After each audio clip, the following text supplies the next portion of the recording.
Mesdames, Messieurs, bonsoir, merci de votre fidélité. Voici le sommaire de ce journal.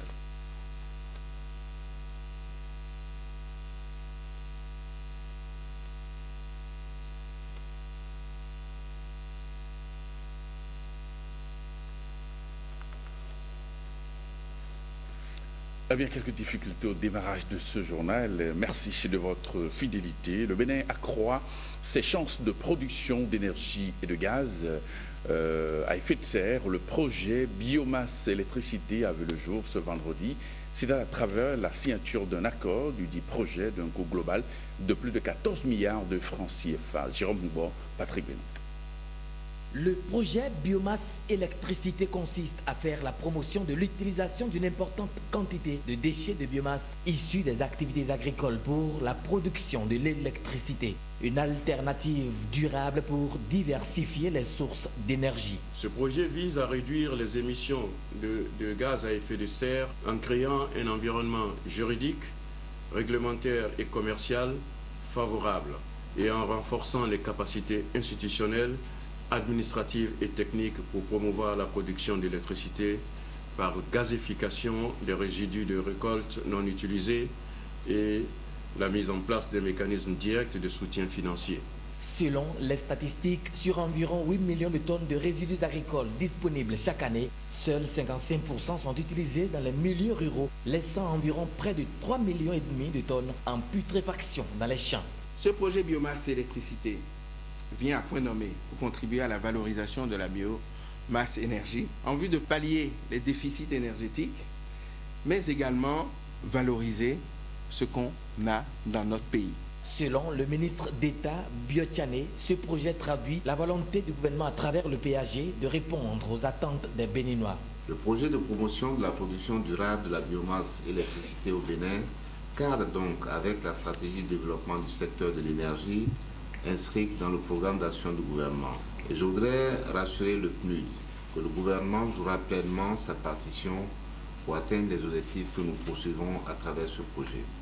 D'un coût global de plus de 14 milliards de francs CFA, biomasse électricité sera mise en œuvre sur 5 ans dans les communes de Kalale, Djougou, Savalou et Dassazoumé. Mais il faudra mettre l'accent sur le renforcement des capacités des ressources humaines. Et puis le programme d'action du gouvernement du nouveau départ nourrit de grandes ambitions pour les sous-secteurs de l'énergie, de l'eau et des mines. Les cadres chargés de la mise en œuvre de ces ambitions s'approprient le contenu afin de donner corps aux idées. C'est à la faveur d'un atelier qui a ouvert ses portes à l'InfoSec à Cotonou. Voilà le reportage de Patrick Bénon et de Jean-Claude James. Au lancement du Bénin révélé le 16 décembre 2016, le peuple béninois a été mis au parfum des grands défis des sous-secteurs de l'énergie, de l'eau et des mines. Ces différents spécialistes et responsables de projets sont ici à l'école de leur internalisation, mais surtout de leur appropriation. 7 projets phares, dont 4 dans le secteur de l'énergie et des mines et 3 dans le secteur de l'eau, et un ensemble de 21 projets dits prioritaires ont été retenus pour être mis en œuvre au niveau de notre ministère. Le coût de réalisation de ces projets, qui montre le niveau d'ambition jamais, je dis bien jamais égalé dans notre pays, qui est de 760 milliards pour les secteurs de l'énergie des mines et de 519 milliards pour le secteur de l'eau. Je veux, grâce à vous, grâce à vos implications à tous les niveaux, faire en sorte que ce secteur décolle définitivement et soit un réel levier de développement pour notre pays. Le présent atelier vise donc à initier un cadre d'échange entre les acteurs au plus haut niveau que vous êtes sur non seulement le contenu de ce document, mais aussi sur le dispositif de survie-évaluation, les facteurs et les conditions critiques pour la réussite des actions définies. L'heure ne sera pas donc de tout repos pour ces cadres, car la population béninoise attend avec impatience de retrouver un large sourire en ce qui concerne l'accès à ces secteurs vitaux de développement. Et puis on reste dans ce ministère où le ministre a remis ce vendredi des lettres de mission aux directeurs centraux de son département. C'est à la faveur donc de la clôture des travaux d'internalisation et d'appropriation du programme d'action du gouvernement. Dans ce secteur, les travaux ont eu lieu à l'InfoSec à Cotonou. Patrick Bénou, Jérôme Moubo. Sincèrement, du fond du cœur, je suis fier de vous. Je suis vraiment fier de vous. Au ministère de l'Énergie, de l'Eau et des Mines, les directeurs centraux et techniques ont internalisé puis capitalisé en 48 heures les différents aspects du programme d'action du gouvernement relatif à leur département. Le ministre Donat Jean-Claude Oussou les a alors envoyés en mission. Sachez qu'en recevant ces lettres, vous avez à votre tour le devoir de les décliner, chacun dans chacune de vos structures. Les décliner en contrat d'objectif qui sera signé par soit les coordonnateurs mais aussi les collaborateurs en signe de contrat, puisque on rentre dans l'ère de la contractualisation, de l'engagement et de la parole donnée. De notre part, il s'agit de mettre en place une organisation qui permet d'atteindre ces objectifs-là à travers un suivi régulier des actions qui sont entreprises et un compte rendu permanent pour pouvoir faire le recoupement entre les goulots d'étranglement qui existent et les objectifs à atteindre. Vous savez que cette ambition de donner de l'eau à tout le monde à l'horizon 2021 est un engagement ferme du gouvernement béninois. Et à ce titre, la lettre de mission ne vient que nous confirmer ce que nous devons faire. Et vous constatez aussi que toutes les équipes sont prêtes. Nous sommes tous résolument engagés et nous sommes convaincus que nous allons atteindre le but. Des hommes, une mission, mais il faut des moyens. Le ministre a rassuré que tout est mis en œuvre afin que les résultats escomptés soient atteints. La jeunesse béninoise est en conclave à Cotonou avec l'appui de l'organe consultatif, le Parlement des jeunes, se donne une journée de réflexion. Les perspectives de la jeunesse béninoise en matière législative, c'est bien le thème qui a réuni donc les jeunes cette journée du vendredi au Champ d'Oiseaux. À Cotonou, il était question, entre autres, des opportunités qu'offre le programme d'action du gouvernement aux jeunes. Reportage Ghislain Troguet, Petroni Locoso. Une journée pour mettre en place plans et stratégies afin de lever les goulots d'étranglement qui entravent l'épanouissement sociopolitique des jeunes au Bénin. Au nombre de ces facteurs défavorisants, un long chapelet de difficultés. Les jeunes ont pu étudier et décrocher de hauts diplômes, mais vivent toujours dans la précarité. Ceux qui ont le désir d'entreprendre ne disposent pas de moyens financiers. Des difficultés qui ne sont pas l'apanage des jeunes vivant en milieu urbain. Il y a beaucoup de jeunes dans le fin fond, dans les contrées de notre pays, qui subissent les affres de consommation des substances psychotropes. Il y a beaucoup de nos jeunes qui souffrent de la misère qui leur est faite du fait des violences sexuelles. Autant de difficultés à surmonter par la jeunesse béninoise. Face à un tableau aussi sombre, il est conseillé à ces jeunes parlementaires réunis sous la houlette de l'organe consultatif de la jeunesse, l'engagement. J'ai toujours encouragé les jeunes à l'engagement social, voire même l'engagement politique. Si l'on ne va pas aujourd'hui, pendant qu'on est jeune, à l'école de la vie, c'est qu'on est aujourd'hui comme un jeune quelconque. Et si vous êtes aujourd'hui un jeune quelconque, vous serez demain des cadres quelconques. À cette journée, le gouvernement prend une part active. Je suis appelé à vous parler des opportunités que le programme d'action du gouvernement offre à la jeunesse béninoise. D'autres communications sont prévues pour meubler ce forum de réflexion, à l'instar de celle du ministre en charge des sports, Oswald Omeki. Le député Orden Aladati était ce vendredi aux côtés des populations déguerpies de Cotonou. L'élu du peuple est allé expliquer le bien fondé de l'opération de libération des espaces publics. Voilà le reportage de Koudou Sablaï.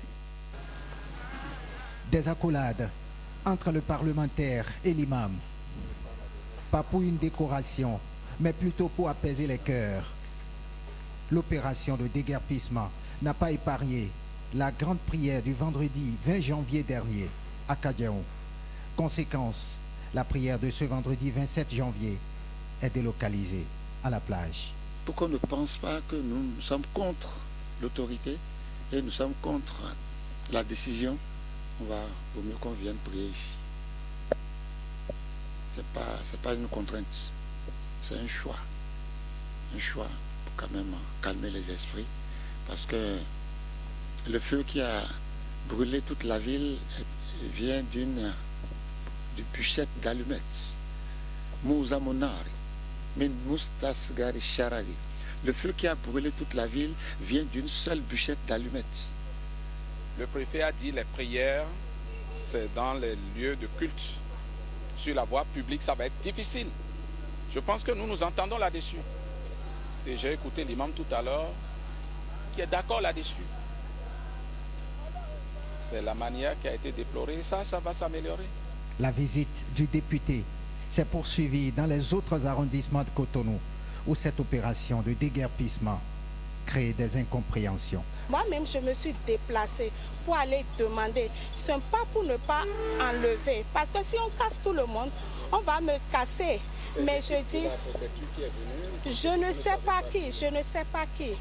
Le député Holden Aladati rejoint le préfet du littoral à sa séance d'explication et promet de porter les doléances de la population aux autorités de la ville. Et puis la grève, le débrayage donc se poursuit dans le sous-secteur de l'enseignement maternel et primaire en dépit des négociations, la crise perdue. L'association des Béninois de Suisse joue la carte d'apaisement. Son président, Edgar Yansounou, a été interrogé ce matin à la cour de la télévision nationale. On l'écoute. Il y a des négociations, ça fait déjà 3 séances qui ont eu lieu et c'est déjà une bonne chose, c'est déjà un point positif que les deux parties soient ouvertes à la négociation.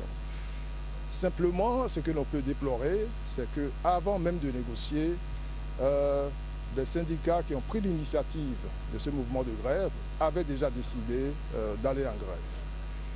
Donc, il y a en quelque sorte un cercle vicieux qui fait que même lorsque les négociations avancent, parce qu'une solution a été trouvée, la solution qui a été trouvée, c'est de mettre en place un mécanisme d'évaluation des inspecteurs qui ont été engagés. Et le terme, disons, de la négociation, c'était la durée de l'évaluation. Le ministre avait proposé 6 mois et donc ils sont arrivés sur une durée de 3 mois. Et négociation faisant, ces 3 mois ont été réduits à 23 jours. Donc, il y a quand même des concessions, disons, au niveau du gouvernement, au niveau du ministre. Et ce que nous souhaitons, c'est que de l'autre côté, l'on arrête maintenant les mouvements, puisque finalement, ceux qui souffrent de cette situation, ce sont les enfants, ce sont les parents. Et les parents, souvent de conditions modestes, qui n'ont pas la possibilité de mettre leurs enfants dans des écoles privées.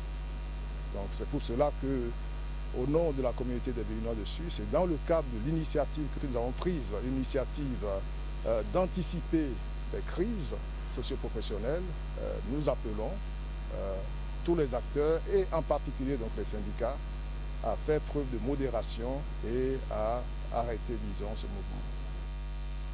Évaluer la mise en œuvre du programme d'appui à la santé maternelle et infantile et résoudre l'équation de la bonne utilisation des ressources financières. C'est à cela que sont conviés plusieurs responsables du ministère de la Santé, une rencontre à laquelle ont pris part les principaux bailleurs. William Tchoki pour le compte-rendu. Mai 2012, le point de départ des actions de ce programme conjointement élaboré avec l'Agence française de développement. Une mission améliorer la santé maternelle et infantile au Bénin. En 4 ans de mise en œuvre, c'est l'insatisfaction. Beaucoup de difficultés auraient jalonné le parcours du programme. C'est fort de tous ces aspects qu'il est apparu nécessaire de réaliser la présente revue. Seulement 25% des ressources mises à la disposition du programme d'appui à la santé maternelle et infantile ont été utilisés. Le but pour 2017, pour le PASMI, c'est droit au but. Et droit au but, ça signifie nécessairement que nous allons tous devoir nous transformer en attaquants de pointe. C'est un challenge énorme pour le programme, mais je suis persuadé de quelque chose, c'est que nous avons une écoute attentive du ministre de la Santé. Le ministre de la Santé invite ses collaborateurs à faire des diagnostics sans complaisance.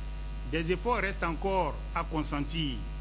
L'engagement politique du gouvernement de la rupture est sans faille pour une marche efficace vers l'atteinte de ces objectifs.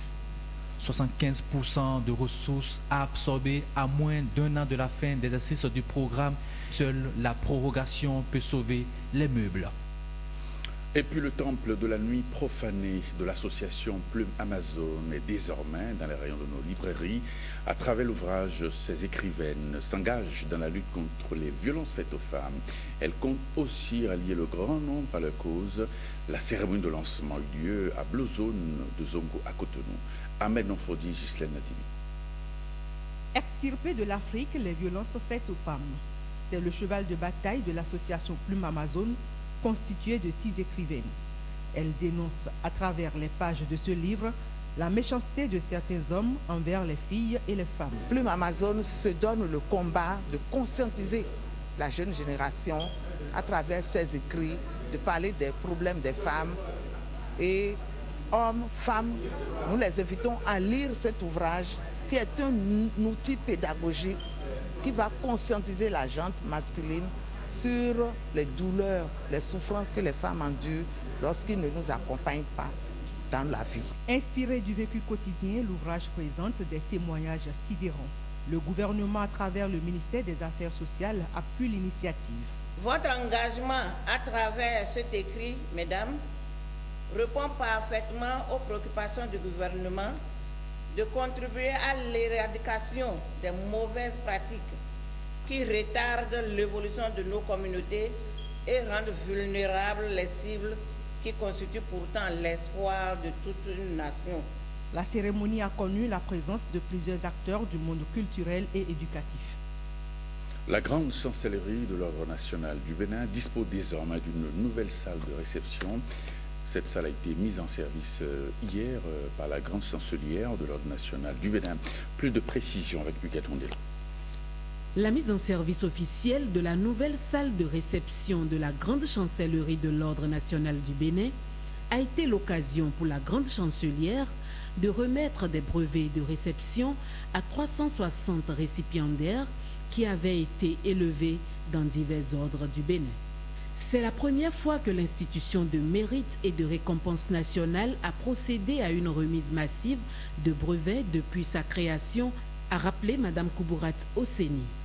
Avec une capacité de 400 places assises, la nouvelle salle de réception est longue de 51 mètres et large de 10 mètres. Cette cérémonie a été également l'occasion pour la grande chancelière de mettre en place la Société des membres de l'Ordre national du Bénin, une manière de contribuer au rayonnement des valeurs et de la culture du Bénin. Et puis retour maintenant dans cette édition sur le bilan du président Barack Obama, vu d'Afrique par un juriste béninois. C'est à travers cet élément réalisé par Koulou Sablay. 8 ans de réussite pour Barack Obama à la tête des États-Unis. Sentiment que partage notamment Gustave Gazard, juriste béninois et observateur averti de l'actualité des USA. La signature de la convention de l'accord pour la limitation et le contrôle du développement des nucléaires en Iran. L'Iran n'est pas un pays facile à manager au plan international, au plan des négociations. Il a réussi ça. Et on peut mettre ça, on peut dire, en duo avec son passage à Cuba. Autre action illustrative du 44e président des États-Unis, le succès du programme de la protection sociale. Sa réussite la plus importante, Obamacare. 7 présidents avant lui se sont cassés les dents dessus. Le bilan de Barack Obama reste admiratif pour ce juriste, en dépit de quelques échecs. Il y a le dossier de la Libye, il y a le dossier palestinien qui, pour moi, est resté comme une statue qui n'a pas bougé. Il y a Guantanamo, où il a quand même transféré 150 détenus, mais il en reste quelques dizaines. Il y a aussi la question raciale qui, directement ou indirectement, est un échec de Obama. Des échecs qui n'entament guère l'équilibre des États-Unis, imprimé par son président noir. Belle passerelle pour parler de l'actualité internationale. Avec une semaine après sa prestation de serment à Dakar, le président gambien Adama Barrow est de retour dans son pays. Il a été accueilli hier par des milliers de personnes à son arrivée sur le sol gambien. C'est une ville en liesse qui a fêté le retour au bercail du président et du reportage. Après 11 jours d'exil au Sénégal, Adama Barrow est de retour en Gambie.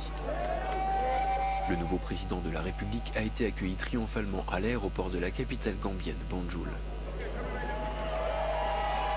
Adama Barrow a remporté l'élection présidentielle du 1er décembre dernier contre le président sortant Yahya Jammeh, mais celui-ci refusait de quitter le pouvoir. Le nouveau chef de l'État craignant pour sa sécurité, il avait alors trouvé refuge à Dakar. Sur son compte Twitter, Adama Barrow s'est dit très heureux de retrouver la Gambie, le plus petit État du continent africain. Peuplé de 2 millions d'habitants, il est entièrement enclavé dans le territoire sénégalais à l'exception d'une étroite façade côtière. L'ancien président Yahya Jammeh, ici à l'image, qui dirigeait le pays d'une main de fer depuis 22 ans, refusait d'abandonner son poste après sa défaite. Sous la pression, il a finalement quitté la Gambie samedi dernier pour être accueilli par la Guinée équatoriale, un départ qui a rendu possible le retour du nouveau président.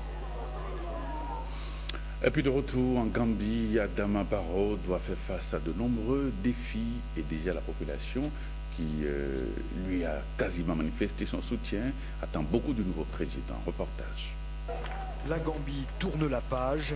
5 jours après le départ en exil de l'ancien président Yahya Jammeh, les Gambiens ont accueilli jeudi leur nouveau président avec ferveur.